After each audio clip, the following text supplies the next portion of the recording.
নাগরী ছিল ফ্রিডমের প্রতীক। আমরা যে তখন চেষ্টায় ছিলাম মুক্তির জন্য, আমরা যে সে চেষ্টায় ছিলাম বাক স্বাধীনতার জন্য, আমরা নাগরিক হিসেবে নাগরিক অধিকার পাওয়ার যে চেষ্টায় ছিলাম, সেই চেষ্টা মেটানোর জন্যই মুগ্ধ তার পানি আমাদেরকে দিয়েছে। সেটা সিম্বলিক্যালি আমাদেরকে দেখতে হবে।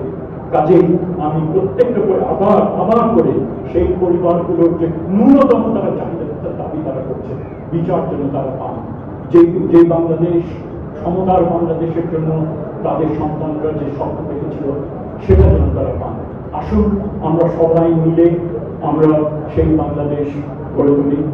আজকে দোয়ার সময় একটা কথা এসেছিল, আমরা যদি মনে করি ধর্মে রয়েছে যে শহীদরাও জীবিত, আমরা সেটা ভাবি আর না ভাবি, আসুন সেখান থেকে আমরা নিজেদেরকে দীক্ষিত করি যে এই শহীদরা যে আত্মবলিদান দিয়েছে, সেই শহীদরা যেন তারা যেন এখনো আমাদেরকে গাইড করছে, তারা জীবিত থেকে আমাদেরকে যেন অনুপ্রেরণা যোগাচ্ছে, আমাদেরকে দিক নির্দেশ দিচ্ছে যে এই দিকে আমরা বাংলাদেশ, নতুন বাংলাদেশ করতে চাই।